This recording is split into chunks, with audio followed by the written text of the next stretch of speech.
আসলে চাপ নিলে চাপ আমার মতো এদিকে এখন পর্যন্ত কোনো চাপ অনুভব করি কবে সকালে গেছিস বল? আমি লাস্ট সকালে গেছি আমার নিজের মনে নেই ফার্স্ট ইয়ারে আমি লাস্ট গেছি ফার্স্ট ইয়ারে আমি এই বছর কোনো সকাল কোনো লেকচার করি নাই আমি ওয়ার্ড থেকে শুরু করি বছরের মধ্যে কি চেঞ্জ হয়ে গেল? নতুন লেভেল ইন্টারভিউ ছিলাম তারও একটা কারণ আছে কারণ আমি ঢাকা কলেজ হয়তো সবাই মাস্তান বলে চিনাই কিন্তু আসলে আমি মাস্তান ছিলাম না, তখন আমি রুগী ছিলাম। বাংলাদেশের একটা প্রবলেম আছে দোস্ত, নিজেদের এডুকেশনাল লাইফের ডিসিশন গুলা বাবা মা সবসময় হচ্ছে স্বাধীনতা দেয় না। বিশ্বাস করবি না আমার ফ্যামিলিতে কেউ ডাক্তার নাই, আমার ফ্যামিলিতে আমার পড়তে দিত না, আমার লাইট বন্ধ করে চলে যেত, মানে আমার পড়াশোনা করার জন্য বিন্দু মাত্র আমার পুশ করতো না ফ্যামিলিতে, কিন্তু আমি সম্পূর্ণ নিজের ইচ্ছা সম্পূর্ণ আমার বলতে পড়াশোনা সম্পূর্ণ নিজের ব্যাপার। তুমি যদি মনে করো বাসায় 7-8টা টিচার রাখলা, 4টা-5টা টিচার রাখলে নিজে পড়লো আউটপুট ঠিক জিরো, পড়তে পড়তে মনে হতো যে আমার এটা করতেছে এটা করতেছে, মনে হতো কি সমস্যাগুলো কি মানে কি মনে হতো যে আমার অ্যারিথমিয়া ধর হচ্ছে আমার কিডনিতে আমার লাগতো, পড়তে পড়তে কি লাগতো বিভিন্ন আসলে কোনোটা মানে প্রমাণ হয় নাই। ওই দিন কি জানি আমার মনে হলো যে আচ্ছা জীবনে একটা গণরম করি নাই, করি। দেখি একটু কি করে। আমি খালি শুনতেছি এরা ঢাকা মেডিকেল কলেজের স্টুডেন্ট, একটা টুর্নামেন্ট করার জন্য সিনিয়র ম্যাচে কার্ড পাঠাবো, এইটা তো মানুষ প্রিন্সিপালকে পর্যন্ত করে না, ছোটখাটো একটা শর্ট ফার্স্ট চটটা কাকে মারছে আমার নাম না বললাম, চটটা মারলো ফার্স্ট, আমি কিন্তু আগে গেছিলাম কারণ ওই যে ক্যারেট কলেজে ইনস্টিংক্ট চেইন স্মোকার হইতো পাপি নেতাগুলা, তাহলে বড় নেতা তো মনে চেইনের উপরে যদি কিছু থাকে মাল্টি চেইন এত পুরো এত স্মোকিং করতে পারে, এটা তো তাড়াতাড়ি পালা একদম ডগস। ডিএমসি তে যদি পলিটিক্স এর আগে এসে গর্বলোক কোনো ব্যাচ ফিরে আনে, এটা নাকি আমরা ফিরে 79 আনবে। তো এটা কি তুই সাপোর্ট কর?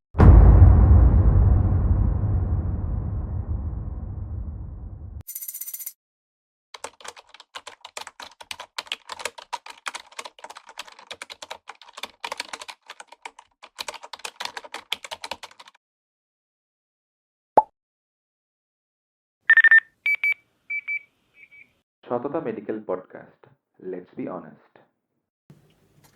আসসালামু আলাইকুম দোস্ত। ওয়ালাইকুম আসসালাম। আমরা আমাদের সততা মেডিকেল পডকাস্ট অলওয়েজ দুইটা গোল্ডেন কোয়েশ্চেন দিয়ে স্টার্ট করি, তো সেই একই দুইটা কোয়েশ্চেন করব। অবশ্যই। প্রথম কোয়েশ্চেন হচ্ছে আজকে গেস্ট হিসেবে আসার জন্য আমরা কি তোকে কোনো টাকা পয়সা হাদিয়া এনিথিং পে করতেছি না, বা অবশ্যই কোনো না। কিছু বলার জন্য আগে থেকে কোনো স্ক্রিপ্ট? না অবশ্যই না, আমি এখানে তুই আমার আমন্ত্রণ জানাইছিস, আমি জাস্ট আসছি, নো স্ক্রিপ্ট নো টাকা পয়সা। Very good. নেক্সট কোয়েশ্চেন হচ্ছে তুই কি সততা মেডিকেল অ্যাডমিশন প্রকল্প এই প্রজেক্টের কোনো মার্কেটিং টিমের মধ্যে আসছিস? না, কোনো মার্কেটিং টিম নাই, আমি জাস্ট জানি আমার বন্ধু তাসনিম এটা চালায়, এতটুকু জানি এবং এই জন্যই আসছি বন্ধু হিসেবে।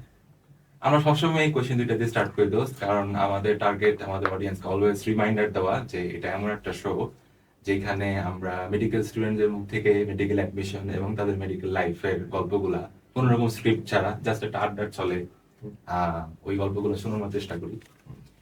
এনিওয়ে দোস্ত, আমরা তো মোটামুটি দুইজন একই ব্যাচে ফিফথ ইয়ারে উঠতেছি। হ্যাঁ, তো ক্লাসও আমাদের 1 তারিখ থেকে স্টার্ট হয়েছে, মোটামুটি 3-4 দিন হয়েছে। আমরা শুরু থেকে একটা জিনিস বড় ভাইদের কাছ থেকে হয়তো তুইও শুনছিস আমিও শুনছি যে তোর ফিফথ ইয়ার মানেই হচ্ছে অনেক রিল্যাক্স, কারণ নর্মালি আমাদের ফার্স্ট টু ফোর্থ ইয়ার পর্যন্ত যে রেগুলার ভাইবা দেওয়ার যে সিস্টেমটা আইটেম, এই আইটেমটা ফিফথ ইয়ারে মোটামুটি পস্ট, খুব অল্প সংখ্যক কিছু আইটেম আছে, মানে নাই বললেই চলে। কিন্তু এখন তো ক্লাস শুরু করবো মনে হচ্ছে যে সবচেয়ে বেশি চাপ হচ্ছে ফিফথ ইয়ার। সবসময় বেশি চাপ বলতে আসলে চাপ নিলে চাপ আমার মধ্যে, ঠিক আছে। আমি ফার্স্ট ইয়ার থেকে এখন ফাইনাল ইয়ার ফিফথ ইয়ার পর্যন্ত আমি তেমন মেডিকেল এখন পর্যন্ত কোনো চাপ অনুভব করি নাই। এখন পর্যন্ত আমি কোনো চাপ জাস্ট প্রফে আগের রাতে যখন একটু আধটু তখন সবাই স্বাভাবিক, কিন্তু এসব চাপ অনুভব করি না, কারণ ভাই তুই চাপ নিলে চাপ, এমন কোনো এগুলো তোর কাছে চাপ না, কারণ রেগুলার ক্লাস করবি তুই, ক্লাস না করলে তুই 75% অ্যাটেন্ডেন্স তোর তো কোনো মতে মার্ক করে থাকলেই চলে, তাই না? Right, right. 25% তুই অন্যভাবে না গেলি বা কোনোভাবে কভার করলি, 70-75% কিন্তু আবার দিয়ে দেয়, যদি এটা আমি বলতেছি না 70%-60% রাখতে, 70-75% কিন্তু দিয়ে দিচ্ছে। তো এখন আমার মতে এটাই যে ভাই তুই যদি পেশেন্ট নিস তাহলে পেশেন্ট না নিলে পেশেন্ট না। Right. আর 4 বছর ধরে এটা তুই এই স্ট্রিম রোলার মধ্যে আসছিস, আমার মতে এগুলো এখন আমাদের ফিফথ ইয়ারে ইউজ টু হয়ে যাওয়ার কথা। এটা ঠিক বলছিস, তাই না? ঠিক বলছিস। কারণ এর আগেও তো আমরা first year second year third year fourth year আমরা আইটেম দিয়ে আসছি, এখন তো আইটেমও নাই, জাস্ট একটু ক্লাস বেশি, লেকচার বেশি, ওয়ার্ড বেশি, তো শেখার জিনিস। আর এখন জিনিসটা হচ্ছে আর একটু প্র্যাকটিক্যালি সব দেখা যায় ওয়ার্ডে দিয়ে, জিনিসটা একটু বেশি ইন্টারেস্টিং লাগে আমার কাছে অন্যান্য ইয়ারের তুলনায়। এখন তো এটাতে কোনো সন্দেহ নাই, জিনিসপত্র আর একটু ইন্টারেস্টিং হয়েছে। আর এমবিবিএস শেষ করার আগে এগুলাই তো আমাদের ফাইনাল ওয়ার্ড, এরপরে তো মোটামুটি ইন্টার্নশিপে পুরোপুরি ডক্টর হিসেবে কাইন্ড অফ ডিউটি করা স্টার্ট হবে একদিক থেকে।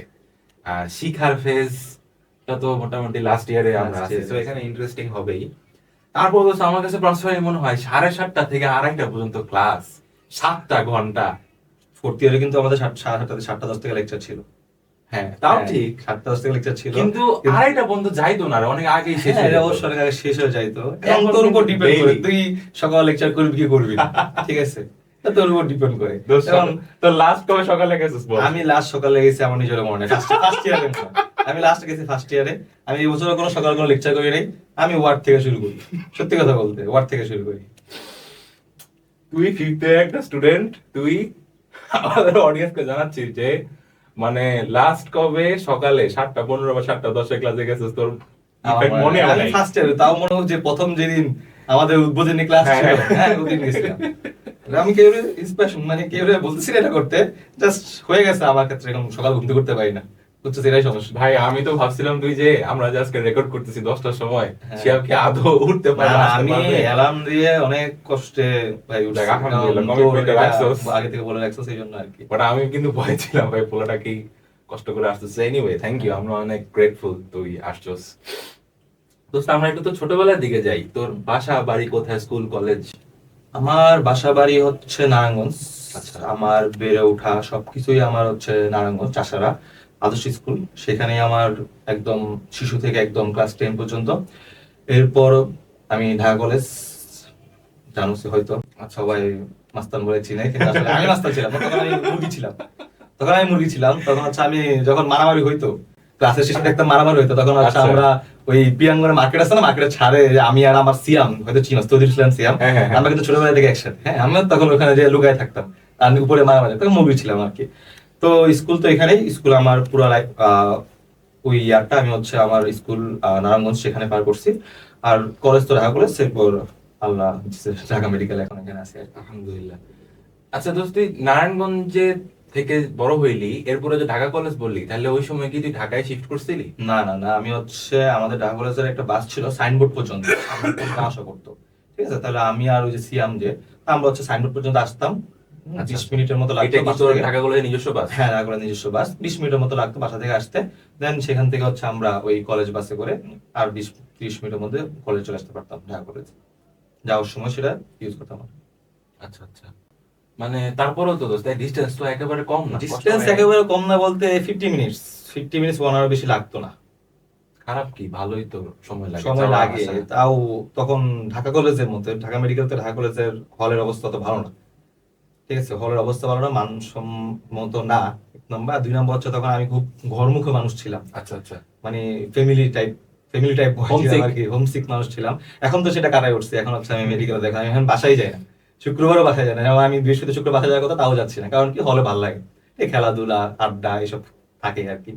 তো তখন ছিলাম সেজন্য, আর তখন একটু পড়াশোনার প্রেশার, কারণ ইচ্ছা ছিল ঢাকা মেডিকেল আসার, তখন তো আমি সারা দিন রাত পড়তাম, সত্যি কথা বলতে। এখন আমাদের দেখা কেউ বিশ্বাস করবো না যে আমি ওই লেভেলে আমিও বিশ্বাস করবো না দোস্ত। আমি আমার 1.5 বছর আমার ফেসবুক আইডি ইনস্টাগ্রাম আইডি সব ডিএক্টিভ ছিল। এটা কি এই ক্লাস 11 এর ক্লাস 12 এর 11 সময়টা? হ্যাঁ 11 এর 12 সময়, মানে অ্যাডমিশনের 1.5 বছর আগ পর্যন্ত আমার সবকিছু ডিএক্টিভ ছিল, শুধুমাত্র কি একটা পড়াশোনা পড়াশোনা পড়াশোনা। আমি কোনো ফ্যামিলি ফাংশনে যেতাম না, কোনো ইভেন্টে যেতাম না, ঠিক আছে, আমার সেজন্য সবাই বলতো আমি খুব অসামাজিক, কিন্তু আমার টার্গেট ছিল আমি আগে এটা অ্যাচিভ করে নিই, অ্যাচিভ করার পরে আমি জীবন আমার এনজয় করে নিব, ঠিক আছে। এখন আমি সেটাই করতেছি, ঢাকা মেডিকেল অ্যাচিভ করছি, অ্যাচিভ করার পরে এখন আমি দেখবি, এখন তো তোরা দেখোছি আমি এদিক ওদিক সারাদিন এখানে ঘুরে বেড়ে তোর ওই লাইফস্টাইলের দিকে আমরা আস্তে আস্তে যাবো, হ্যাঁ। একটু স্লোলি।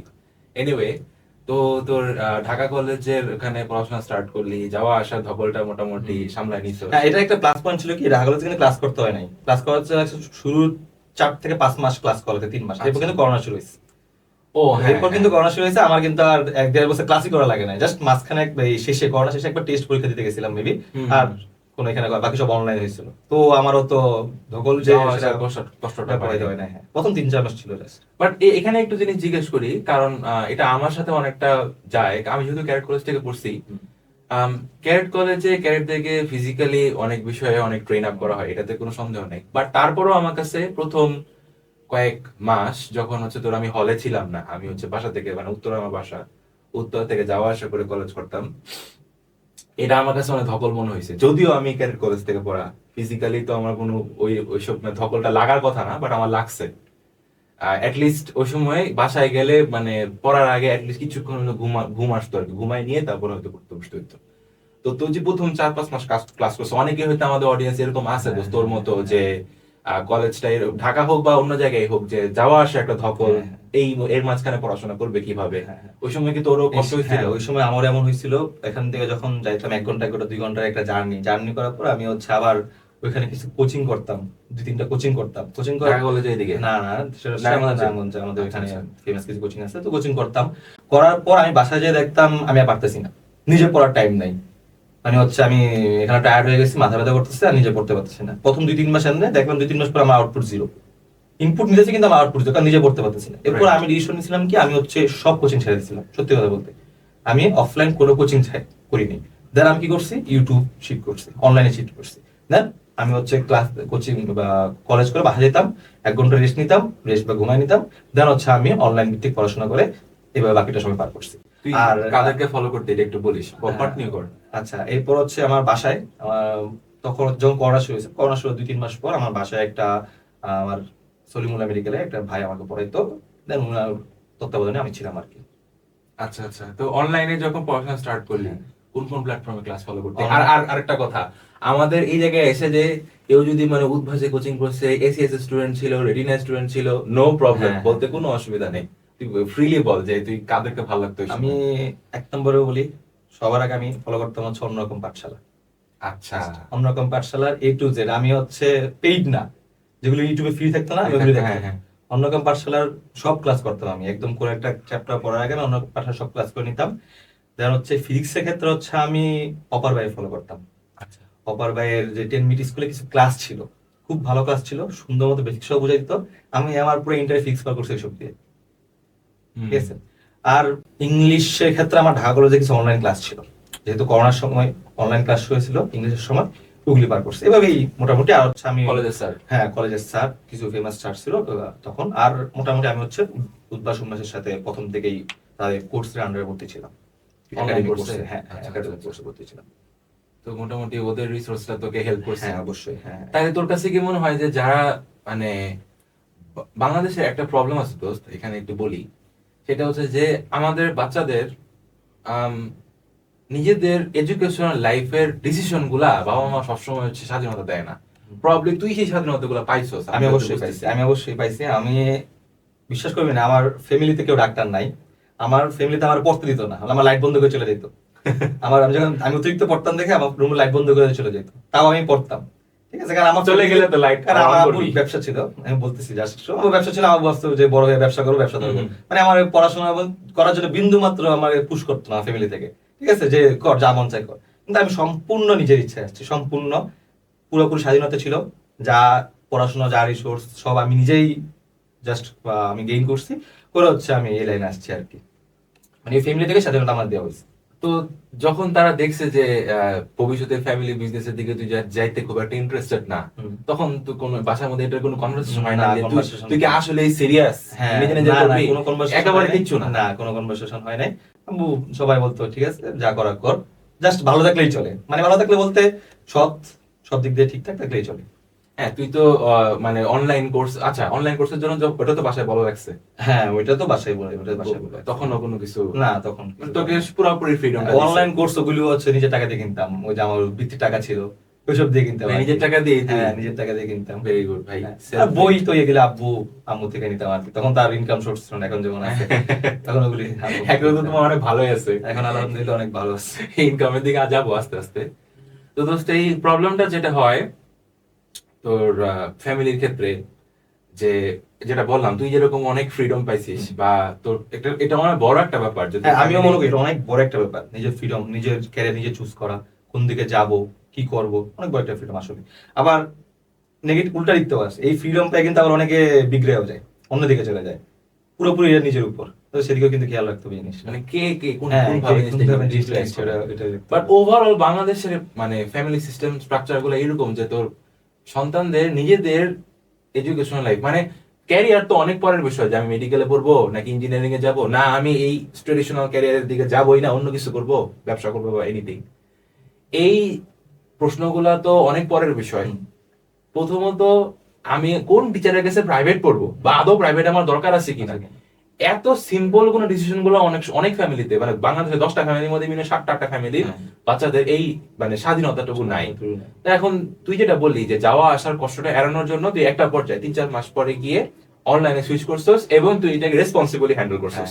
তোর কি মনে হয় যে যারা মনে কর ঢাকা শহর হোক বা যেখানেই আছে তাদের এটা একটা স্মার্ট মুভ যে মানে আমার কলেজ তো যাইতেই হবে অ্যাটেন্ডেন্সের জন্য, বাট এই যে কোচিং এ দৌড়াদৌড়ি না করে বাসায় আমি পড়াশোনা করি বাসায় নিজে পড়াশোনা তুমি অনলাইনে? যদি তোমার যদি সক্ষমতা থাকে, অ্যাবিলিটি থাকে, তুমি বাসায় একটা টিচার রাখতে পারো।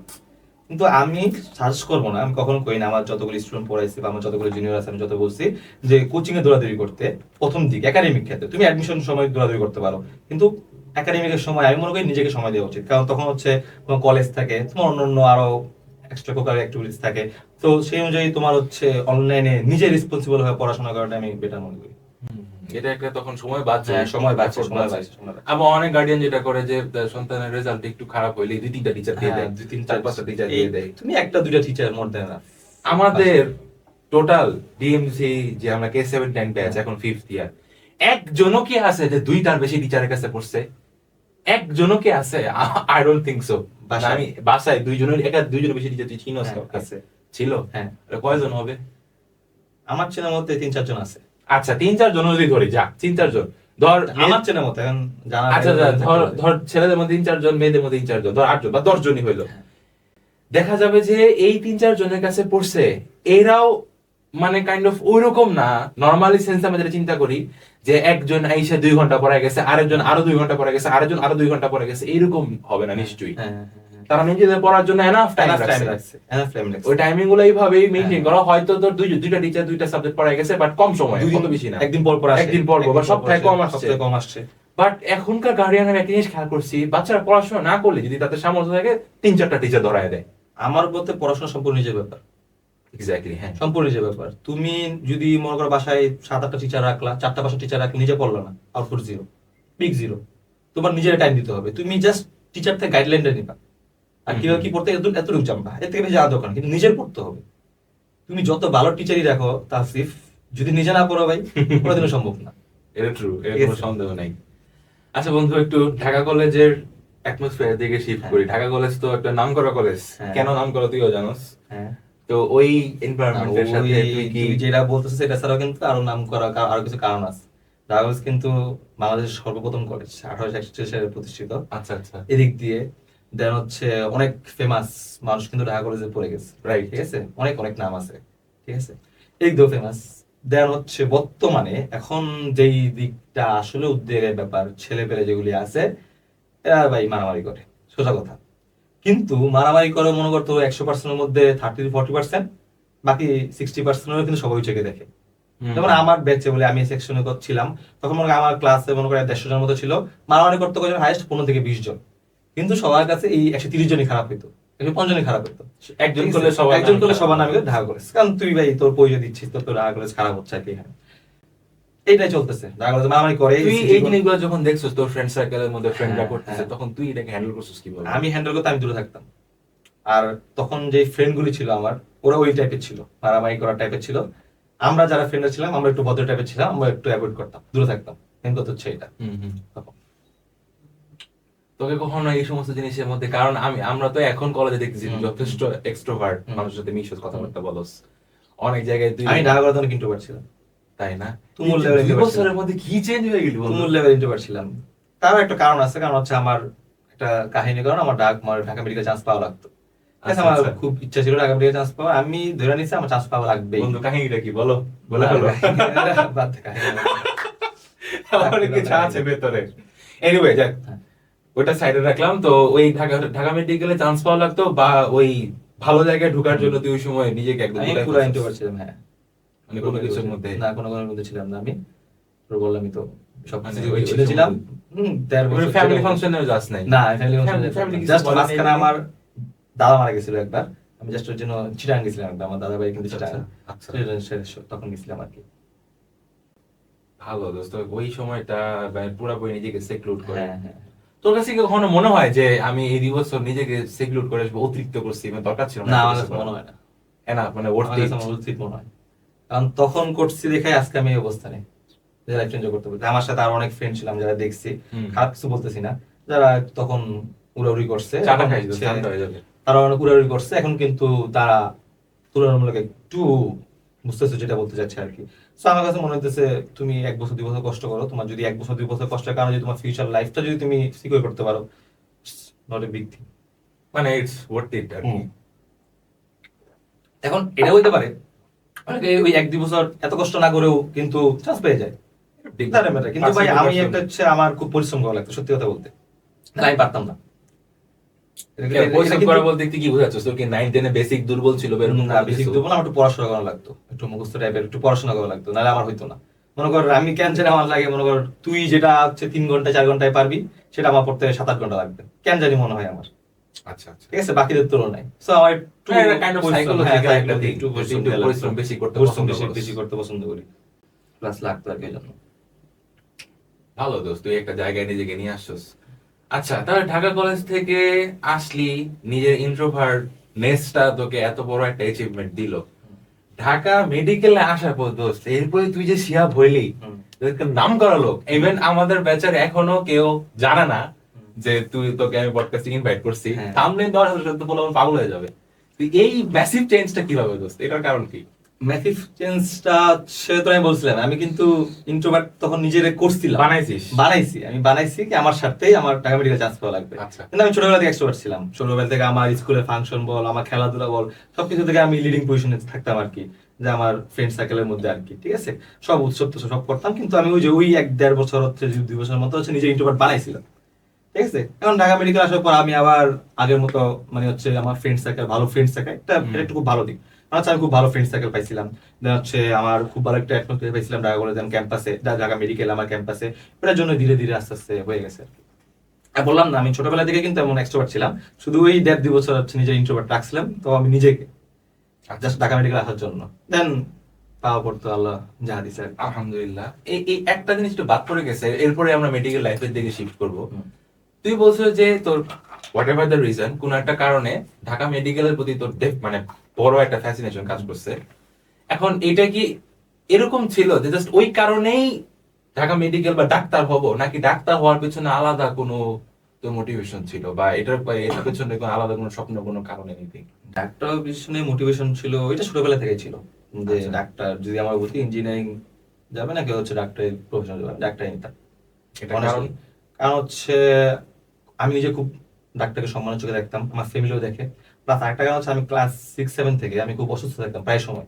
আচ্ছা। ডিফারেন্ট আমার এখনো, আমার হচ্ছে বললাম না যে যখন আমি এই যে অ্যাডমিশনের সময় মানে আমি ওই 1-1.5 বছরে হচ্ছে অ্যাডমিশনের আগ পর্যন্ত আমার 15টা ফাইল আছে আমার বাসায় এখনো। মানে আমি ডাক্তারের কাছে যাইতাম, কিছুদিন পর আমার এই সমস্যা মনে হইতো আর কি, পড়তে পড়তে মনে হইতো যে আমার এটা করতেছে এটা করতেছে মনে হইতো, কি সমস্যাগুলো কি মানে কি? মনে হইতো যে আমার অ্যারিথমিয়া, দেন হচ্ছে আমার কিডনিতে আমার লাগতো, পড়তে পড়তে কি লাগতো, কিন্তু আসলে কোনোটা মানে প্রমাণ হয় নাই, ঠিক আছে। আমি আচ্ছা। ডাক্তার টেস্ট করে আমরা বলতাম না আম্মু, আমি পড়তে পড়তে এমন লাগতেছে, আমার তেমন সমস্যা হইতেছে, আমার ডাক্তার কাছে চলো, যাইতাম, ডাক্তার দেখতে তো কিছুই হয় নাই, ঠিক আছে, আবার দিয়ে দিত, আবার এমন চলতে থাকতো কাইন্ড অফ অ্যাংজাইটির মতো। অ্যাংজাইটির মতো, ঠিক আছে, এটা কাজ করতো, অ্যাংজাইটির কাজ করতো।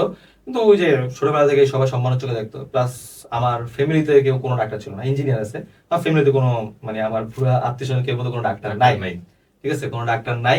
প্লাস নিজেরও ভালো লাগতো, একটা প্রফেশন, মহৎ প্রফেশন, তুই হচ্ছে মানুষের কাছে যেতে পারতেছিস এই প্রফেশনটার মাধ্যমে, ঠিক আছে, সৃষ্টিকর্তার নৈকট্য অর্জন করতে পারতেছিস, এইসব কারণে আমার ডাক্তার প্রফেশনটা ভালো লাগতো সত্যি কথা বলতে।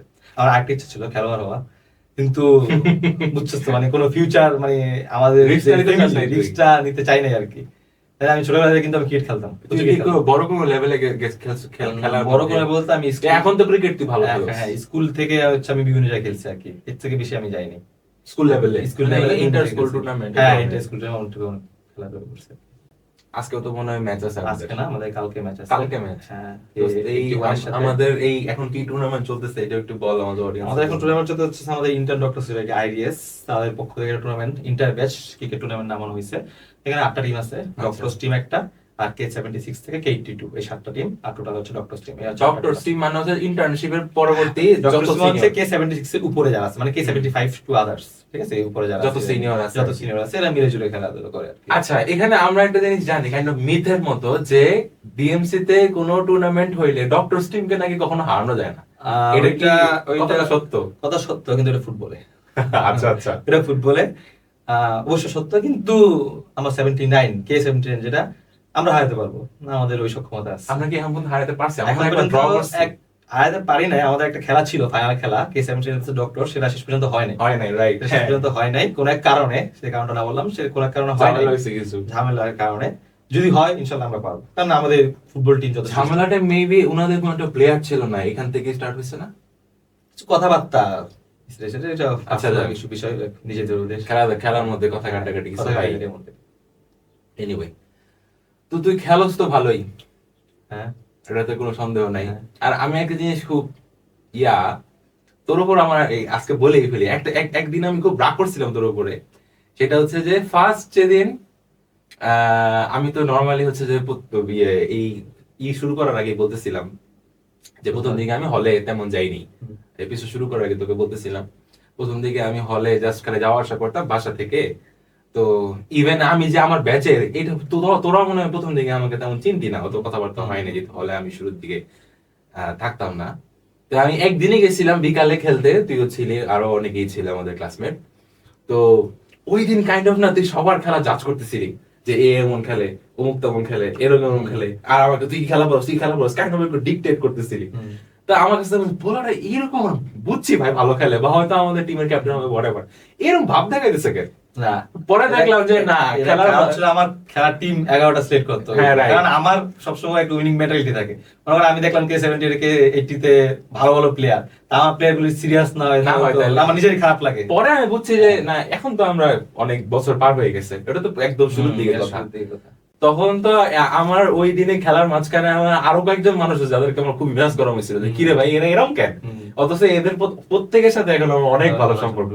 প্রথম দিকে তো অনেক মিসআন্ডারস্ট্যান্ডিং হয়, বাট এরপর আমি একটা জিনিস খেয়াল করছি, আমি এটার জন্য তোর প্রতি অনেক গ্রেটফুল। সেটা হচ্ছে যে যেহেতু আমি প্রথম দিকে হলে থাকতাম না, আর তেমন খেলাধুলার সাথে অতটা বেশি তোরা রেগুলার যারা খেলতি, আমি অত বেশি খেলি নাই, বাট মাঝখানে একটা খেলা হইলো আমাদের ওই গত বছরের বা তার আগের বছরের শীতে টুর্নামেন্ট হইলো ইউএসএল, হ্যাঁ হ্যাঁ হ্যাঁ, যে শর্ট পিচ টুর্নামেন্টটা হইলো, কি জানি উদয়াদি সুপার লিগ ইউএসএল। ওইখানে হচ্ছে যে আমি 8 দিন টিমে ছিলাম, আর আমাকে খেলার সময় হচ্ছে যে একদম মানে অপশনটা যেটা হয়েছে খেলার আগে সবচেয়ে লোয়েস্ট বেস প্রাইস, ওখানে হচ্ছে 8 দিন টিম আমাকে নিছে। তা আমি যখন শুনছি যে অন্যদের প্রাইস এরকম এরকম আমার নিচে যে সবচেয়ে এই দামে, এরা তো জানা না আমি খেলা পারি, অ্যাটলিস্ট শর্ট পিচ তো আমি পারি ভালো, কিন্তু এরা তো দেখি এমন ইয়ে করলো, আন্ডার এস্টিমেট করলো আমাকে। দাঁড়া খেলাটা শুরু হোক। হইলো, খেলা ভালো হইলো, মোটামুটি ভালোই খেললাম প্রথম দিন। তারপর কোন একটা কারণে খেলাটা ডিসরাপ্ট হয়ে গেল, এটাতে আমি আসবো আস্তে আস্তে। তবে ওই খেলাটা ডিসরাপ্ট হওয়ার পর যেটা হইলো, এরপরে কিছুদিন পরে হচ্ছে আমাদের একটা ইন্টারব্যাচ টুর্নামেন্ট ছিল। ইন্টারব্যাচ বলতে বিভিন্ন হ্যাঁ ওই যে শর্ট পিচ টুর্নামেন্টই ছিল একই মাঠে, ওই আমাদের একটা বাস্কেটবল গ্রাউন্ড আছে, ওখানে আমরা খেলি। তো তোর ওই ইন্টারব্যাচ টুর্নামেন্টটা শুরু হওয়ার আগে তুই পার্সোনালি আমার সাথে যোগাযোগ করছিলি হচ্ছে যে করার জন্য, আমাদের যে ব্যাচের টিমটা, সেই ব্যাচের টিমটাতে যাতে আমি আসি। তো আমার কাছে মনে হচ্ছে না, পোলাটা তো নিজে খেলা পারে, এবং আমি তো আসলে ওদের সাথে অনেক যে খেলছি তা না, একটা দিনই খেলা হইলো আমাদের, একটা দিন আমি ভালো খেলছি, ও জিনিসটাকে খেলা তো দেখলে খেলা দেখে করলো যে না একটা আয় তুইও খেল, ডাকলো। আমার কাছে মনে হচ্ছে না, তাহলে আমি যেরকম শুরুর দিকে ভাবছিলাম ওরকম না আসলে, সে তো ফেয়ারলি পুরো জিনিসটাকে ডাকছে বা হ্যান্ডেল করছে। তো এই জিনিসটা আমি পার্সোনালি খুব ভালো লাগছে দোস্ত, এটা আমি তোকে কখনো বলিনি, আজকেই বললাম। আর এমনি খেলার মাঝখানে তুই যে খেলাধুলা করস, অনেক সময় আমাদের ব্যাচের বিভিন্ন টুর্নামেন্টে আমাদেরকে ডাকোস, অনেক টিমে তুই ক্যাপ্টেনও ছিলি। ইভেন খুব রিসেন্টলি আমাদের একটা ট্যুরও হয়েছে, চিটাগাং এ গেছিস, সেখানেও দেখলাম যে অনেক কিছু তুই সামনে থেকে ম্যানেজ করছস। তো এই যে তোর অনেক সময় আমাদের স্পোর্ট অ্যাক্টিভিটিস বল বা এই ট্যুরের মধ্যে জিনিসপত্র হ্যান্ডেল করা বল, এখানে যদি সামনে থেকে আসছস, এইটা কি তোর আগে থেকেই, নাকি তোর ডিএমসি থেকে আস্তে আস্তে ধরে যে সামনে থেকে সবকিছু গুছানো ম্যানেজ করার ওই স্কিল গুলো ডেভেলপ হয়েছে, নাকি এটা আগে থেকেই? এটার একটা কারণ, আমি সবার মুখে হাসি দেখতে ভালোবাসি। আচ্ছা, সেটা আমার যত কষ্ট করে করতে হোক, আমি যদি দেখি আমার কারণে 20টা মানুষ খুশি, আমার কারণে 20টা মানুষ 25টা মানুষ এনজয় করতেছে, তাহলে এটা ভাই ওটার জন্য আমার যা কিছু করার দরকার আমি করবো।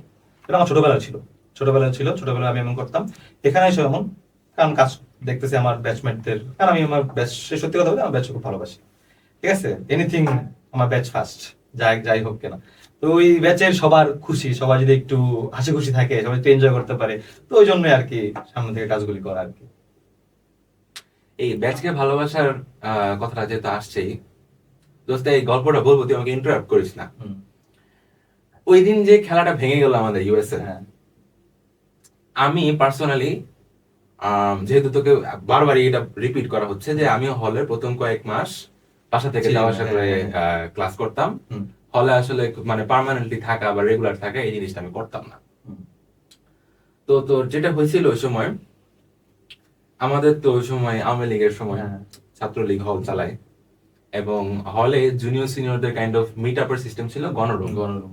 যে গণরুমের সিস্টেমটা কাইন্ড অফ এরকম। আচ্ছা দোস্ত, আমি প্রথম দিকে যদি গণরুম করি নাই তেমন, যেহেতু আমি হলে খুব পালায় পালায় আসতাম, কিছু সময় থেকে চলে যেতাম। ইভেন এমনও হয়েছে তোদেরকে গণরুমে ডাকছে, আমি সিনিয়রদের পার্টিতে চলে গেছি, ওনারা আমাকে ভাবছে আমি সিনিয়র, এমনও হয়েছে। মানে এটা প্রথম মজার দিকে- কথা ছিল, আমি কিন্তু প্রথমে হলে 2 মাস ছিলাম না হলে, হ্যাঁ। গণরুমে ভয়ে শুনছিলাম সিনিয়রদের কাছ থেকে গণরুম দেয়, এ দেয় সেই দেয়। হ্যাঁ, হ্যাঁ, আমি কিন্তু পুরান ঢাকায় একটা বাসা নিয়ে থাকতাম, আমি আর আমার সলিমুল্লাহ একটা ফ্রেন্ড। প্রথম 2 মাস কিন্তু আমি এভাবে এভাবে থাকছি। থাকছিস। হ্যাঁ, আমি হলে থাকিনি প্রথম 2 মাস, প্রথম 2 মাস পর আমি হলে উঠছিলাম কিন্তু। আচ্ছা আচ্ছা, তাহলে তোকে হয়তো খুব বেশি সিনিয়র তো অ্যাটলিস্ট প্রথম 2 মাসের হ্যাঁ। সময় চিনতো না, এটা একটা অ্যাডভান্টেজ ছিল তখন। যা আরেকটা ব্যাপার হচ্ছে যে, যদিও ছাত্রলীগ হল চালাইতো, হলের ভিতরে জুনিয়রদেরকে পেরেশানির কারণ কিন্তু দুই একটা ছিল। 2-1 জন ছিল, হ্যাঁ, Stupid. আমি স্বীকার করি, হ্যাঁ 2-1 জন ছিল। এরা বাদে কিন্তু বাকি সবাই কিন্তু, যে সবাই মিলে একটা হস্টাইল পরিবেশ তৈরি করে রাখছে এরকম না, হস্টাইল পরিবেশ তৈরি করতে ওই দুই একটা মার্কা মারা ক্যারেক্টার। এনিওয়ে, ওই দিন যেটা হইলো, আমরা খেলতেছিলাম, খেলা প্রচন্ড মানে উত্তেজনা চরম পর্যায়ের অবস্থা। হঠাৎ করে আমাদের ইমিডিয়েট ব্যাচের কিছু সিনিয়র সিগারেট ফুকতে ফুকতে ঢুকলো খেলার মাঠে, ধুম করে লাথি মেরে স্ট্যাম্প গুলা ফালাই দিল, হ্যাঁ। এবং ওই স্ট্যাম্পটা ফালাই দিয়ে ওই স্ট্যাম্প গুলা বাইরে কাইন্ড অফ নাচাইতে নাচাইতে, ওই সময় তো সিস্টেম ছিল হচ্ছে যে প্রত্যেকটা ব্যাচের মধ্যে ডিভাইড এন্ড রুল, হ্যাঁ। কিছু মানে ওই আওয়ামী লীগের মধ্যেই হ্যাঁ। লবি বানাইয়ে কিছু গ্রুপিং করে ওরা এক লবির সবগুলা পোলাপানকে ডাকলো। এবং আমি তো আসলে, আমি নিজে যে আসলে কোন লবি তো চেঞ্জ হতে থাকতো বিভিন্ন মৌসুমে, এটা আমি আসলে মানুষের কাছ থেকে শুনে শুনে জানতাম যে আমি অমুকের লবিতে পড়ি, অমুক ভাইয়ের লবিতে পড়ি, এখন মানে এই অঞ্চল ভিত্তিক। আবার এই লবির ডিভিশনের আবার বিভিন্ন ক্ষেত্র ছিল, এলাকা, হ্যাঁ। কলেজ। আমার আবার college Mirzapur correct college Tangail, আমার বাড়ি হলো ময়মনসিংহ। এখানে অনেক রকমের বিভিন্ন ইকুয়েশনে আমি বিভিন্ন জায়গায় পড়ে যাই। টাঙ্গাইল বলে একদিকে আর ময়মনসিংহ হলে আরেক দিকে।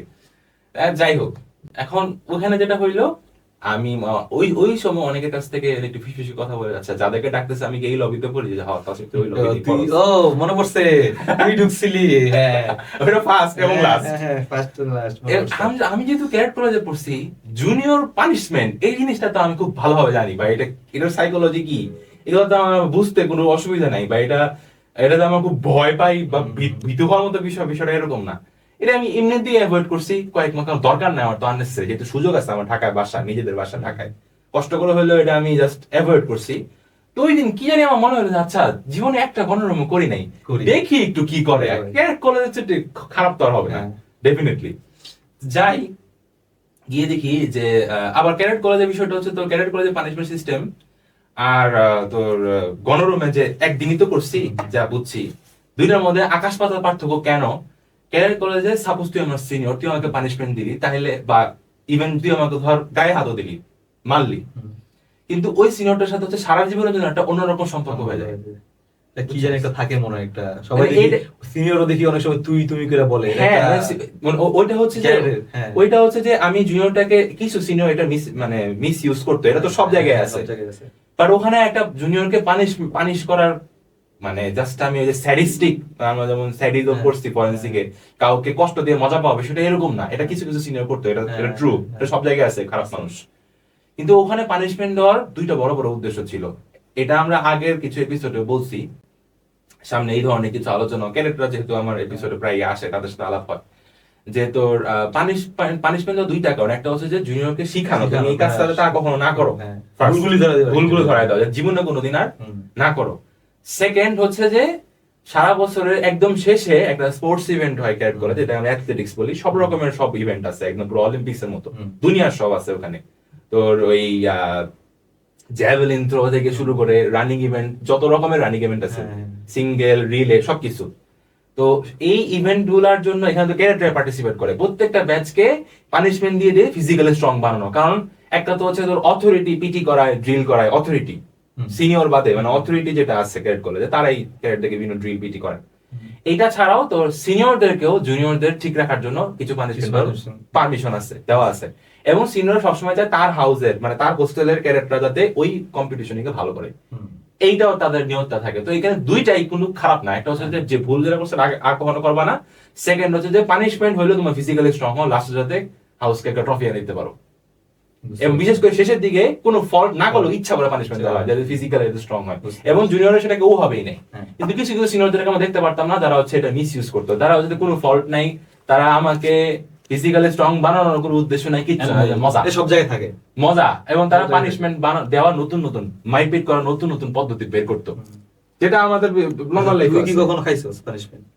ভাইকে সব ক্যারেট খাইছে না, মানে ওই রিজনে, এই রিজনের কারণে, মানে লাস্টে যেটা বললি হ্যাঁ, মজার কারণে। কিছু সিনিয়র ছিল যে আমাকে মানে পার্টিকুলারলি আমার সাথে এই কাজ করে মজা পেতো, হ্যাঁ, যে আমাকে পানিশমেন্ট দিয়ে বা আমাকে ইভেন আর আমি যদি আমার নিজেরই আলাপ করি, আমি প্রচন্ড পরিমাণে ঘাটতারা ছিলাম। এমন হয়ে গেছে যে দেখে কিছু কিছু সিনিয়র সাথে আমি এমনও করছি যে আচ্ছা পানিশমেন্ট দিবেন দেন দেখি, কিন্তু আপনি যা চাইতেছেন যে আলটিমেটলি সোজা হয়ে যাবো, এটা আমি করবো না। কিন্তু এই সমস্ত কাজ আমি শুধু ওই সমস্ত সিনিয়রদের সাথে করতাম যারা ওই যে স্যাডিস্টিক টাইপের। নর্মাল গুলো সিনিয়র, ইভেন এমনও সিনিয়র ছিল বুঝছো, যাদের পানিশমেন্ট খেলে আমাদের খারাপ লাগতো। আল্লাহ, এমন একটা সিনিয়র আজকে আমাকে পানিশমেন্ট দিল, আমাদের খারাপ লাগতো তখন। আরো ব্যাপার আছে এখানে, অনেক সময় সিনিয়ররা পানিশমেন্ট দেওয়া খাওয়াইতো, একটা সম্পর্ক মেইনটেইন করতে হবে, শুধু খাওয়া না, পড়াশোনা। এবং যে পানিশমেন্ট তোর সাথে সম্পর্ক সবচেয়ে ভালো থাকতো, হ্যাঁ, উনি খাওয়াইতো বেশি, উনি হেল্প করতো, মনে করো পড়াশোনা হোক বা কেউ, যেমন ধর আমি স্টেজ অ্যাক্টিভিটিতে ভালো ছিলাম, এই দেখা যাচ্ছে ওই সিনিয়রটা বিভিন্ন কিভাবে কথা বলতে হয়, এই যেমন ধর আমি পডকাস্ট করতেছি, অনেক কিছু তো এখানে ক্যারেক্ট করতে সিনিয়রদের কাছ থেকে শিখা। তো একটু আমার ডিস্ট্রাক্টেড হয়ে গেছি, ক্যারেক্ট করতে সম্পূর্ণ আলাদা ভিন্ন প্রতিষ্ঠান। যাই হোক, তো ওই দিনের রাতের ঘটনার মধ্যে ফেরত আসি। তো এগুলা যেহেতু আমি ক্যারেক্ট করে দেখা শেষ, তা আমার তো আসলে এটা কোনো ভয় পাওয়ার কিছু নাই। আমি ভাবলাম যে আচ্ছা একদিন এক্সপিরিয়েন্স নিয়ে দেখি অন্যরূপটা কিরকম। গেলাম, তো যাইতেছি তুই ছিলি সামনের দিকে, আর কয়েকজন ছিল, বলা বলি করতেছিল, আমরা নিজেরা বলা বলি করতেছিলাম যে যদি আমাদের গায়ে হাত তোলে তাহলে আমরা রেজিস্ট করবো। এটা হচ্ছে ওই দিনের কথা ছিল, মানে গণরুমটা ঢুকার আগে আগে আমরা ফিস করে বলতেছিলাম। এখন দোস্ত, আমি হচ্ছে ক্যারেক্ট কলেজে পড়া, ক্যারেক্টের সিস্টেমটা হচ্ছে যদি কোনোদিন কোনো ব্যাচ সিনিয়ররা কোনো অতিরিক্ত পানিশমেন্ট দিতেছে বা অতিরিক্ত করতেছে, লিমিট ক্রস করছে, কিছু সময় জুনিয়ররা হচ্ছে যে বিদ্রোহ টাইপ করতো যে না আমরা কথা শুনবো না। আর তখন হচ্ছে যে ফিস করে আমরা বলতাম যে আসি কিন্তু মারতে চাইলেও মানে আমরা মারটা নিব না, বা পানিশমেন্ট যদি দিতে চাই আমরা পানিশমেন্ট ওটা মানে ওনাদের কমান্ড আমরা ক্যারি করবো না আজকে। এটা কাইন্ড অফ ওই যে ফিস করে সবাই একসাথে করে ফেলতো। কিন্তু ক্যারেক্টার একটা ইয়া হচ্ছে যে একবার ডিসিশন নিলে ওটা সবাই পড়তো, আর যে না করতো তখন তার উপর মানে তাকে সবাই হচ্ছে যে ব্যাচ থেকে কাইন্ড অফ আলাদা করে দিত বা বয়কট করে দিত। এই বয়কটের ভয় হলেও সবাই একসাথে ইউনিটি বজায় রাখার চেষ্টা করতো।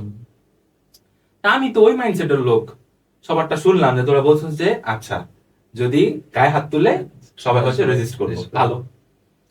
এখন অনেক ইতিহাস আছে এখানে বলা শুরু, গণরুমের ইতিহাস বলা শুরু করলে আজকে 4 ঘন্টা লাগবে, মিনিমাম 3-4 ঘন্টা সারাদিনই লাগবে। অত কিছু না বলি, ওই দিন হচ্ছে দাঁড়া করায় উনারা হলো কি একটা হাস্যকর কারণ দেখাইলো যে আমরা হচ্ছে আমরা হলো ভদ্রতা দেখাই নাই, আমরা নাকি কার্ড পাঠাই নাই সিনিয়র ব্যাচকে। আমি খালি শুনতেছি এরা ঢাকা মেডিকেল কলেজের স্টুডেন্ট, কি একটা টুর্নামেন্ট করার জন্য সিনিয়র ব্যাচে কার্ড পাঠাবো, এইটা তো মানুষ প্রিন্সিপালকে পর্যন্ত করে না, ছোটখাটো একটা শর্ট পিচ টুর্নামেন্ট। আমাদের শর্ট পিচে কিন্তু আগে ফুটবল টুর্নামেন্টও হতে দেয় নাই। আসলে পুরো ঘটনাটা মূল ইয়া ছিল যে অন্য কোনো ব্যাচ ওই পলিটিক্যাল ডিভাইডেশনের মধ্যে থাকা সত্ত্বেও, তখন তো লবি টবি সব অ্যাক্টিভ, বিভিন্ন গ্রুপিং থাকা সত্ত্বেও যে আমরা মিউচুয়াল আন্ডারস্ট্যান্ডিং করে একটা টুর্নামেন্ট নামাইছি, এটা অন্য কোনো ব্যাচ পারেনি। হ্যাঁ, এটা দেখতে পারেনি। এই জিনিসটাই গায়ে লাগছে যে এরা এত ডিভিশনের মধ্যে, আমরা তো ডিভাইড এন্ড রুল খালি সব একসাথে মিলে করতাম সব। আর ওরা পলিটিক্সে এটা one of the biggest weapon ছিল যে ইয়াটা লবির এই কামড়াকামড়িটা বজায় রাখা, যাতে হলে গরম রাখা যায় সবকিছু। কারণ এমনিতে আওয়ামী লীগের তো আসলে নতুন করে কর্তৃত্ব দেখানো যায়, সত্যি কথা বলতে মানে সবাই চাইতো নিজের কর্তৃত্বটা দেখানো, ডমিনেন্স দেখানো। ওটার জন্যই তোর ব্রিটিশ রাইজ হতো বাংলাদেশে এই কাজই করছে, তাদের অনুগত একটা শ্রেণী তৈরি করছে, আর একটা শোষিত শ্রেণী, ডিভাইড এন্ড রুল, জমিদার শ্রেণী বানাইছে তারা। ওরাও এটা চাইতো, কারণ আওয়ামী লীগ একটা হল তো খুব একটা শান্ত হয়ে যেত। শান্ত হয়ে যেত। হ্যাঁ, এই মানুষ যে বলে না অনেক সময় যে হাসিনা ছিল ভালোই তো ছিল, এটা হলো মানুষ ওই যে এক দলে, যেমন এখন দেশে অনেক আনরেস্ট আছে, এই নির্বাচনের আগে অনেক আনরেস্ট হচ্ছে, কারণ কি অনেক পার্টি, সবার অনেক রকমের এজেন্ডা। কিন্তু আওয়ামী লীগ যখন একা ছিল তখন কিন্তু কাইন্ড অফ ওই দিক থেকে শৃঙ্খলা ছিল, মানে জুলুমটা এত কনস্ট্যান্ট, এই জুলুমটাকে আমরা শৃঙ্খলা হিসেবে মেনে নিছিলাম। যাই হোক, এত কিছু বাদ দিয়ে যখন আমরা টুর্নামেন্টে নামা দিয়েছি, এটাই ওনাদের গায়ে লাগছে, তখন ওনারা কথা শোনাচ্ছে আমাদের বিভিন্ন এই তারপর দেখা গেল আমাদের ইমিডিয়েট ব্যাচ ছাড়া নর্মালি যেটা হয়, ইমিডিয়েট সিনিয়র ব্যাচটা ইমিডিয়েট জুনিয়র ব্যাচকে শাসন করে, এই করে আরো সিনিয়র বড় বড় মানে একজন পুরো চোখের দিকে তাকাই বুঝছি যে পুরো ড্রাঙ্ক, বুঝতেছিস কার কথা বলতেছি আমি, পাগলের মতো সবাই চিল্লাচিল্লি করা শুরু করে দিল, তারই ক্লাসমেটটা হাত দিয়ে থামাইলো, মনে মনে হাসতেছি কি হাস্যকর, এগুলা করস তোরা গণরুমে।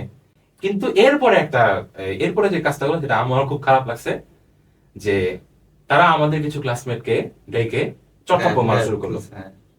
এই তো গেছে মেজাজ খারাপ হয়ে।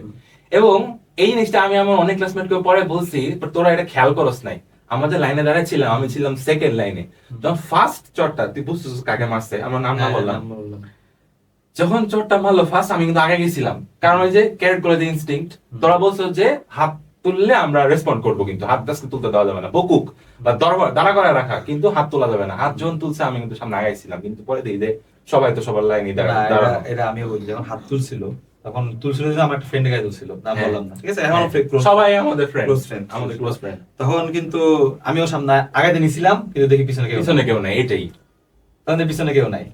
তখন ওইখানে ওই মুহূর্তে আর কিছু করার ছিল না। তখন কি করছিল আমার মনে আছে, তখন কিন্তু আমরা বের হয়ে সবাই, ওই যে একটা গ্রুপ ছিল তখন, যেগুলো আমরা সবাই কিন্তু ওখান থেকে কি লিভ নিছিলাম, আমাদের কাছে আর তো অপশন নাই, আমরা প্রতিবাদ আমরা সবাই একদম গণহারে সব লিভ নিয়ে নিছিলাম। একটু ওয়েট কর দোস্ত, ওদিকে যাবো, মাঝখানে কিছু বাদ পড়ছে, স্টোরিটা পুরো শেষ করি। তো মানে চড়থাপ্পড় মারা শুরু করলো, আর ওর কিছু এই যে গালিগালাজ তো আছেই, একটু বলবো সিগারেট খাওয়া, আর এত সিগারেট একটা মানুষ কেমনে খায়, বুঝলাম ভাই সিগারেট খাস, মানুষকে সিগারেট খাইতে আমরা দেখছি, এত বেশি সিগারেট কিভাবে খায়, একটা শেষ হওয়ার আগেই আরেকটা, একটা শেষ হওয়ার আগেই আরেকটা, মানে আমি আসলে কোনোদিন দোস্ত, আমি একটা ছেলে মানুষ, আমি নিজে আলহামদুলিল্লাহ কোনো স্মোক করিনি, বাট আমি মানুষকে তো স্মোক করতে দেখছি, এইভাবেও স্মোক করা যায়, একটার পর খাইতেই আছে, এবং সবগুলা, এমনও না একটা দুইটা, মানে আনবিলিভেবল। এরকম কখনো আমি কাউকে কখনো স্মোক করতে দেখিনি, জীবনে কোনোদিন দেখিনি। তোদের ক্যারেট কেমন হইতো? ক্যারেট কলেজে তো সব রকম মানুষই তো ছিল, কেউ তো স্মোক করতো, এবং এখন যে আমরা বের হয়ে আসছি অনেক এক্সক্রেটকে স্মোক করতে দেখি, অনেকেই চেঞ্জ, মানে পানিশমেন্ট শেষ সময় তখন এটা তো পানিশমেন্টের কিছু না, এটা হচ্ছে যে কিছু কিছু ক্যারেট থাকতো যারা স্মোক করতো, এবং তারা অনেক সময় মানে লুকায় আর কি, আবার তারা অনেক সময় তাদের কিছু, যেটা স্মোকার সবসময় করে, কিছু জুনিয়রদেরকে মানে ইনফ্লুয়েন্স করতে হয় কিছু, এবং তারা কয়, কিন্তু এটা গণহারে সবাই করতো এরকম না বিষয়টা, এটা যারা করে তারা করতো। সিগারেটটা কি লুকায় রাখা হইতো? আমার আইডিয়া নাই। অবভিয়াসলি লুকায় রাখা হইতো, আর ধরা পড়লে কলেজ আউট হইছে এরকম, একদম পুরোপুরি করা যায়, একদম স্মোকিং এ তাও ভয় পেতো না, অনেকে রাখতো। এটাই তো তোর পিনিক, আমি লুকায় রাখতে পারতেছি, লুকায় খাইতেছি, এবং আমরা এটা একটা ভালো জিনিস, আমাদের হাউসের একজন সিনিয়র যে হচ্ছে যে আমাদের জুনিয়রদেরকে পর্যন্ত অ্যালাউ করে দিচ্ছে, তোমরা সিনিয়রদের বিরুদ্ধে যেতে পারবা এই স্মোকিং এর ক্ষেত্রে, কারণ এরা স্মোক টক করে বমি করে রেখে দিত আমাদের ইয়ার মধ্যে, এমন বাজে কিছু সিনিয়র ছিল।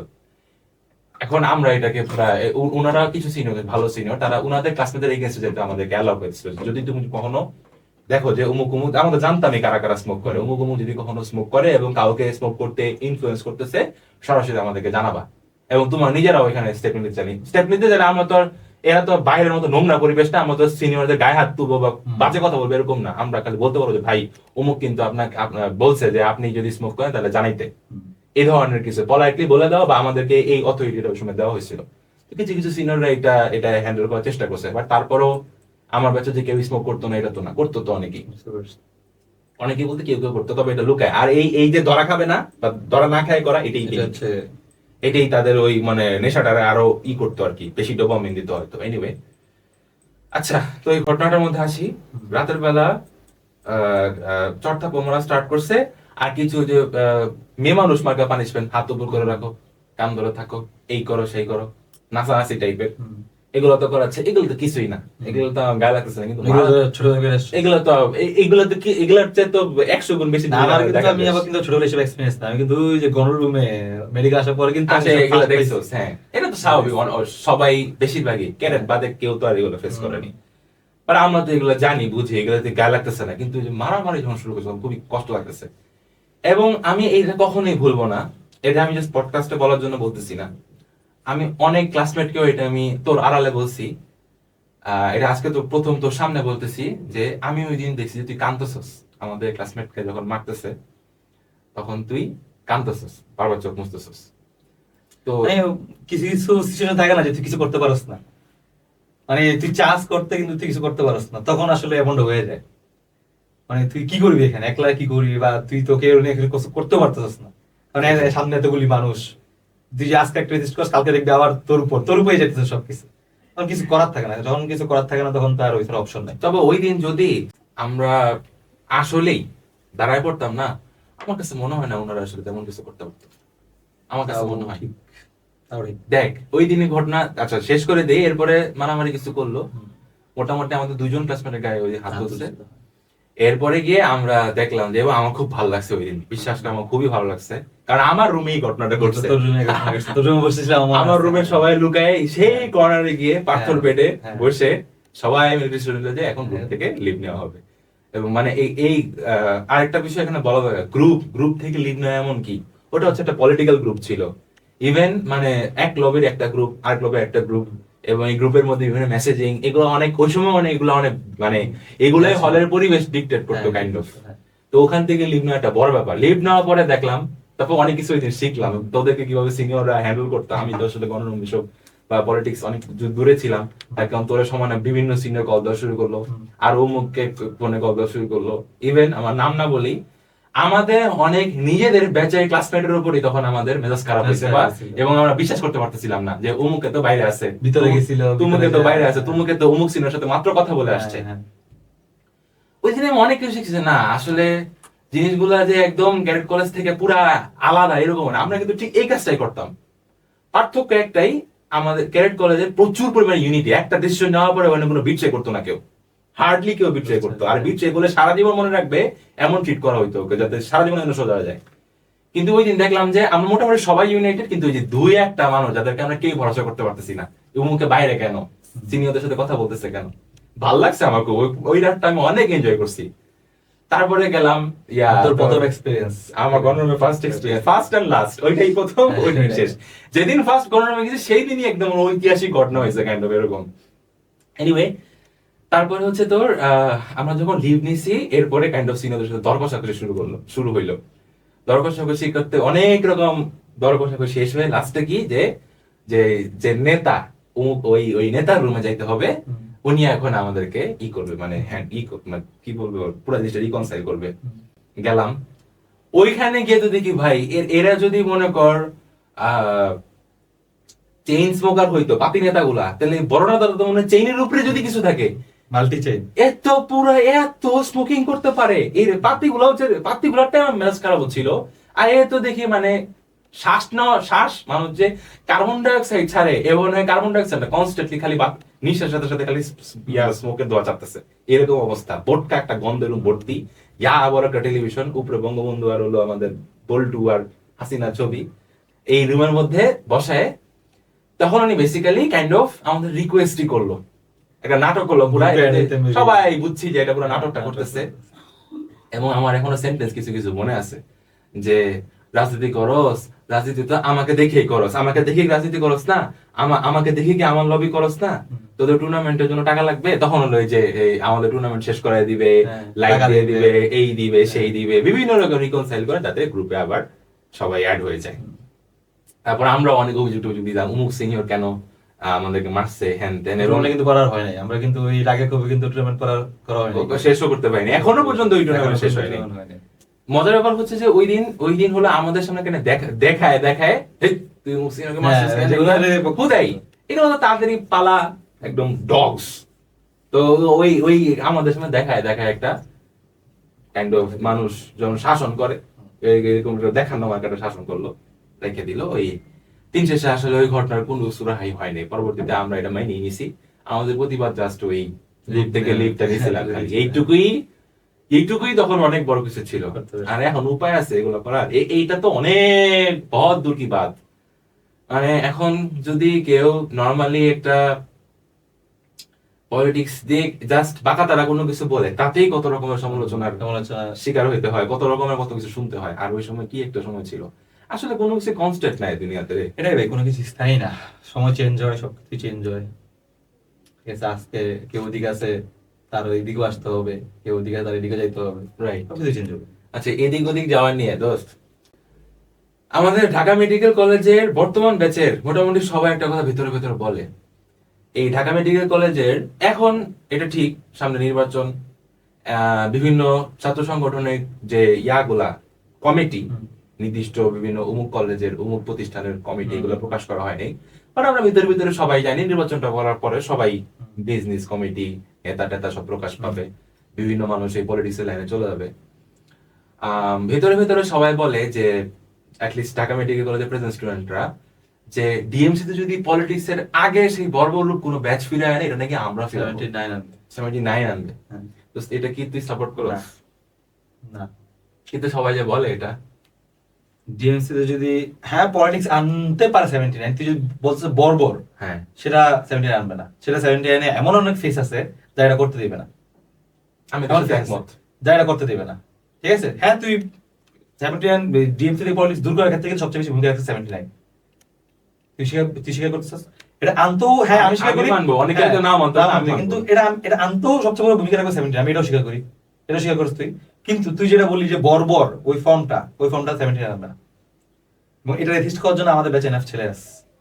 আই থিংক আমি এটার সাথে একমত, আর আমরা প্রথম দিকে যাই চিন্তা করছি, প্রথম দিকে আমিও একটা কাইন্ড অফ অলিক স্বপ্ন দেখছি যে ক্যাম্পাস হচ্ছে ছাত্ররা যদি মুক্ত হয়ে যাবে, এগুলো আসলে আশা করা বোকামি। বাংলাদেশে থাকবে, মেনে নিছি, নিজে কোনো পলিটিক্যাল দল কখনো করি নাই।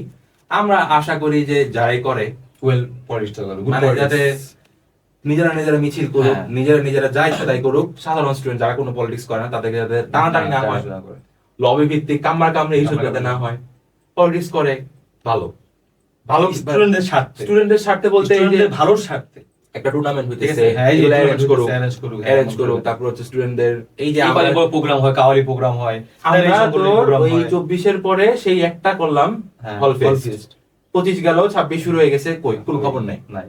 একটা ইসলামিক অনেক বড় একটা কনফারেন্স হলো, সেরা কনফারেন্স হলো, যেখানে হচ্ছে শেখ আহমদুল্লাহ আসলো, একটা হইলো, এরপর আর নাই।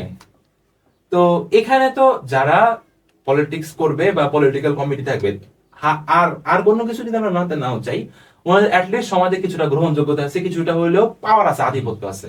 এটা যদি ইউজ করে টুর্নামেন্ট নামানো, তারপর হচ্ছে যে স্টুডেন্টদের যে খাওয়া দাওয়া ম্যানেজ করা, প্রায় সময় দেখি বুয়েটের মধ্যে গরু ভোজ হচ্ছে, এই ভোজ হচ্ছে, সেই ভোজ হচ্ছে, আর আমাদের মনে করে একটা হওয়ার পর 2-3 বছর খবর নাই।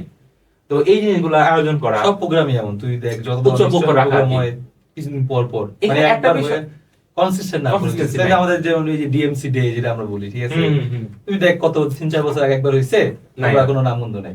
এখানে একটা কারণ আছে যে আমরা কাইন্ড অফ অনেকে মনে করে যে মেডিকেল লাইনের লোকজন হচ্ছে একটু আতেল হয়, আত্মকেন্দ্রিক আমার যা লাগে, মানে তুই উপর তো চাইলে আগে তো নিচে নামাতে যাবে। এটাও ঠিক, আমি জানি না এটা কোন জায়গা থেকে আসে দোস্ত। যেমন আমি একটা জিনিস তোকে বলি, আত্মকেন্দ্রিকতা কথা যেটা আসছেই, আমাদের অনেকেই এই মনে কর সিনিয়র জুনিয়র ক্লাসের যতই বলা অনেক ভালো স্টুডেন্ট, আমরা যেহেতু ভাইবা ভিত্তিক পড়াশোনা, নিজের পড়াটা অন্যকে শুনাইলে বা অন্যের কাছ থেকে শুনলে এটা একটা হেল্প হয়, যেহেতু মুখে বলতে হয়, খালি তো লেখা। একটা জিনিস আমি খেয়াল করছি, এটা সিনিয়ররাও প্রথম থেকে বলে যে তোমরা ভাইবাতে ভালো করার জন্য একজন ডেমো দাও।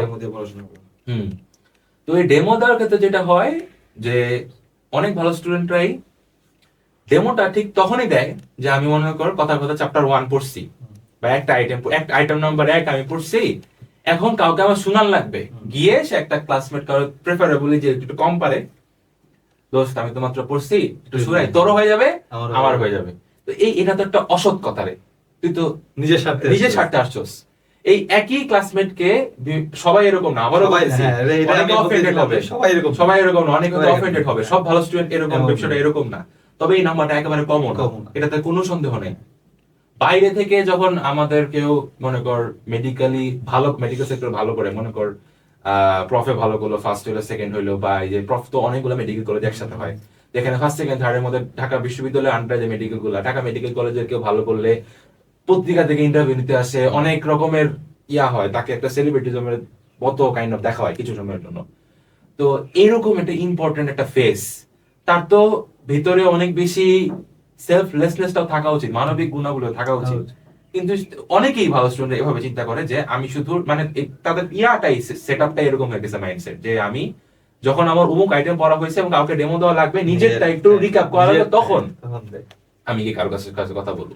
আছে আর যখন পার্সোনালি কেউ গিয়ে, এবং এইটা তো আমার লাইফে প্রচুর পরিমাণে আমি ধরাটা খাইছি, গিয়ে বলছি যে আমার অমুক সাবজেক্টের এটাই আমাকে পড়ায় দেওয়া লাগবে না, আমি কি এক্সপেক্ট করি জানো, আমাকে পড়ায় দেওয়া লাগবে না, আমাকে বুঝায় দেওয়া লাগবে না, আমাকে কি বলবি কি পড়া লাগবে, এক্স্যাক্টলি যেখান থেকে কি পড়া লাগবে। আমি নিজে যে পডকাস্ট করি, অনেক কাজ করি, আমি অন্যান্য অনেক কিছুর মধ্যে ব্যস্ত থাকি, পড়াশোনা আমি টাইম দিই কম, তুই আমাকে কি করবি 10 পেজের পড়াটারে 5 পেজ বানায় দে, হ্যাঁ এইটা খালি করে দে, যে এই টপিক পড়া লাগে, আমাকে বুঝায় দেওয়া লাগবে না। একটু করতে কয় মিনিট লাগে, একটু করতে চায় না, অনেক ভালো স্টুডেন্ট করতে চায় না, এবং আমি এটা জানি না আসলে কেন করে না, এটা কি আমার ব্যবহার খারাপ দেখে করে না, নাকি মানে আমার কোনো ফল, আমার কেন মনে হয় টাইম সেভ করার জন্য, কি জানি। এইটা পরীক্ষা আগের দিন বা আগের দিন গেছিস টাইম সেভ করবো, হয়তো মনে হতে পারে না আদৌ কি টাইমটা সেভ হচ্ছে, এটা না করে আমার এই গেল, সেই টাইম গেল কিছুক্ষণ, এই কারণ হইতে পারে। এছাড়া তো আমি এখানে কোনো রিজন দেখতেছি না। নিজের সময় এত ভ্যালু, তুই যদি একটা মানুষের যদি জাস্ট 2-3 মিনিট দেখায় সেটা পড়া লাগবে, আমি তো মনে করি এখানে বেশি এইটুকু দিতে চায় না। কিন্তু ওই যে বললাম না, অনেকে করবে কি, একটা পিডিএফ ধরাই দিবে, এই পিডিএফ পড়, বা এটা আরে বেটা পিডিএফটা তো একটা মানুষ না, আমি তো একটা মানুষের কাছ থেকে 2টা মিনিট বা 3টা মিনিট জাস্ট শুনে একটা মানসিক শান্তি। যেমন আমি তোকে একটা এক্সাম্পল বলি, ফরেনসিক আমি একদম লাস্টে ক্লিয়ারেন্স পাইছিলাম ফরেনসিকে, এই ঘটনা জানো, একদম শেষ মুহূর্তে যে আমি ক্লিয়ারেন্স পাই করে মিষ্টি খাইছিলাম, আমার এত ভালো লাগছে, শেষ মুহূর্তে আমি ক্লিয়ারেন্স দিতে পরীক্ষায়। তো লাস্টে যখন আমার একটা এক্সাম বাকি ছিল, ওই এক্সামের আগে আমাদের আকাশ স্যার, যাই আকাশ স্যারের কথা স্পেশালি বলতে হবে, উনি অনেক মানুষের লাইফ বাঁচাইছে, প্রচুর স্টুডেন্টদেরকে উনি হেল্প করেছে, খুবই ফ্রেন্ডলি একটা মানুষ। আকাশ স্যার হচ্ছে দিন ইসলাম স্যার। তো আকাশ স্যার হচ্ছে যেটা করছে যে উনি আমাকে বলছে রিস্তা কাগজ নিয়ে আয়, ও তো তুই করে বলে রিস্তা কাগজ নিয়ে আয়, খুব তাড়াতাড়ি কথা বলে। আর ওনার কথা বলার একটা কবিতার মধ্যে একটা ছন্দ আছে, বলে যে লেগ এটা লেক্সস, এরপরে এটা, এরপরে এটা, ও কি লেখাইতেছিল ভালো। পরের দিন হচ্ছে মানে ভাইবা আর কি, ভাইবা প্লাস রিটেন, এটা মুকলেস স্যার আমাদের ডিপার্টমেন্ট হেড, উনি যে ভাইবা কি কি ধরবে এটা, আমি স্যার বলছি স্যার আমাদের রিটার্ন তো কোনো হবে হয়তো পাস করে যাবো, আপনি একটু হচ্ছে যে ভাইবার কোয়েশ্চেন গুলো কিছু বলে দেন। তো উনি আমাকে দিস্তা কাগজের মধ্যে কি 4 পাতা থাকে, 4 পাতা ভর্তি লেখাইছে বিভিন্ন টপিক। এখন জিনিসটা বোঝ, আমি কিন্তু ওই টপিকই পড়ে গেছি এরকম না, ওগুলো পড়ছি এক্সট্রা কিছু পড়ছি, কিছু মানে হজবরল মার্কা পড়াশোনা, এত বড় একদিনের মধ্যে ভাইবা উচ্চসিত, যেটা না পারলেই নয়। আমি তো জানি যে টিচার আমাকে কনসিডার করবে কিছুটা হয়তো, বাট যেগুলো না পারলেই নয় সেগুলো পড়ে গেছি। আর বিষয়টা হচ্ছে যে আমি এত বড় একটা গাইড বা এত বড় একটা বই নিয়ে বসতাম, যখন আমার মাথার মধ্যে যেই প্রেশারটা কাজ করতো, এটার জন্য মনে করে 1 ঘন্টা আমার পড়তে বসাই হতো না, ভয়ে বা ইয়ার কারণে, স্ট্রেসে।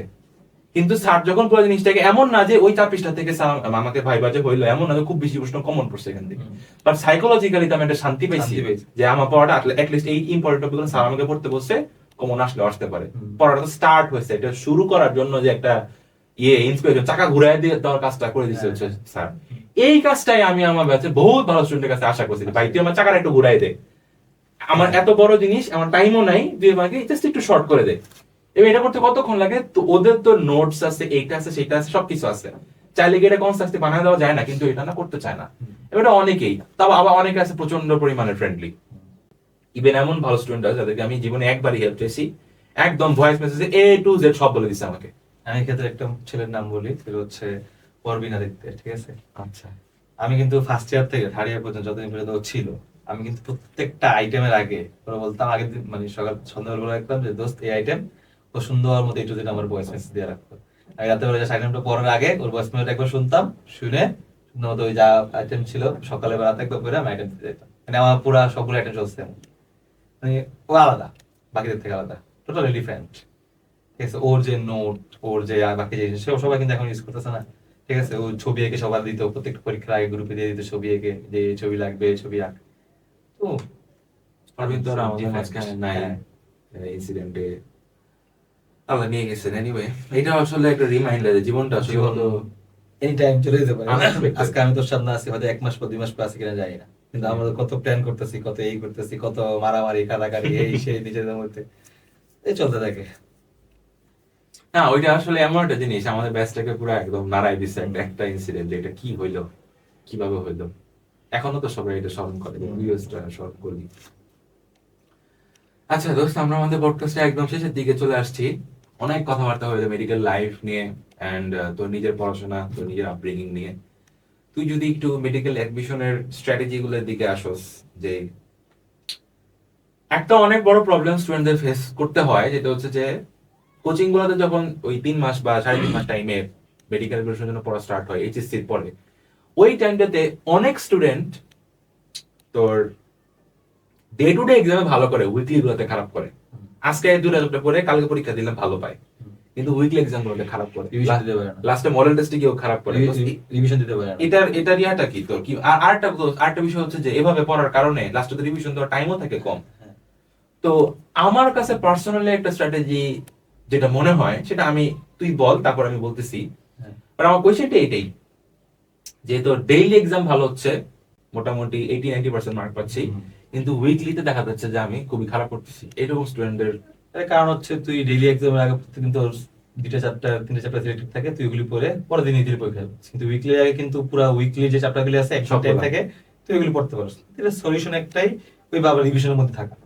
সত্যি কথা বলতে, কারণ তুই তো এই উইকলি দিয়ে পরের দিন আবার তুই ডেলির জন্য দৌড়াবি, তাই না? তো তুই যখন 1 মাস 2 মাস টানা যখন এগুলি থাকবে, এগুলি যখন কন্টিনিউস করে থাকবি, তো 1-1.5 মাস পরে এগুলো অটোমেটিক তোর হাতে চলে আসবে।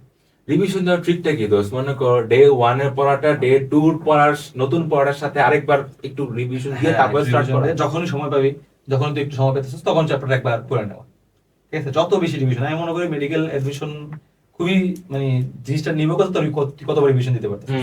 ঠিক আছে? তুই রিকল করতে মানে সবকিছু রিলেট করতে পারছিস কিনা, মানে তুই একটা চ্যাপ্টার একটা লাইন পড়তেছিস, হঠাৎ করে মনে করতে পারবি চ্যাপ্টার লাইনটা ওই চ্যাপ্টার এখানে জিনিসটা কিছু একটা ছিল এই নিয়ে। ঠিক আছে? তুই যত বেশি রিভিশন দিবি, তত বেশি তুই হচ্ছে এগুলো রিলেট করতে পারবি। যত বেশি রিভিশন দিবি ওরা, তত বেশি রিলেট করতে পারতেছে। এখনকার এই যে জেন জি যারা আমাদের 2-3 বছরের পরে, এদের একটা ইয়া কি, এর রিভিশন বলতে কি বুঝে জানো? পুরো চ্যাপ্টারটা পড়ে ফেলা। হ্যাঁ, এটা হচ্ছে রিভিশন বলতে ওরা এটা বুঝে।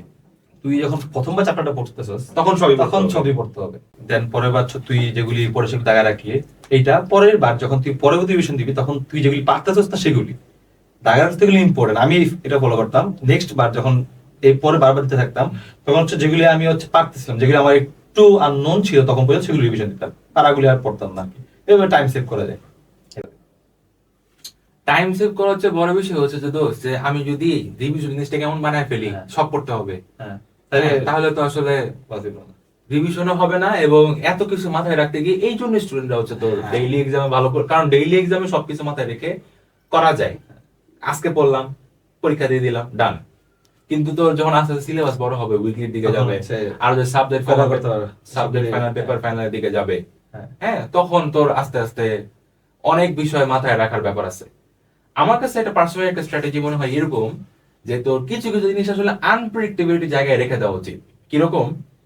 যে আমি তো মনে করি সাবজেক্ট ফাইনাল পেপার ফাইনাল এরকম পরীক্ষার আগে কি আমি সব পড়তে পারবো? যত রিভিশনই দেই, সব চ্যাপ্টার কি টাচ করে যাওয়া সম্ভব না। কিছু কিছু আমাকে না পড়া বা আমি আগে কতটুকু রিকল করতে পারতেছি তার উপর ডিপেন্ড করে এটাও করতে হবে না, মানে এটাও টেস্ট হবে না। তখন আমার কোন ভুলগুলো ধরা পড়তেছে, সেইটা হচ্ছে মানে আসল জেনুইন নাম্বার আমার, যেটা হচ্ছে মডেল টেস্ট এবং সাবজেক্ট ফাইনাল পেপার ফাইনাল, বিশেষ করে মডেল ওগুলি তোর আবার ভুল হবে।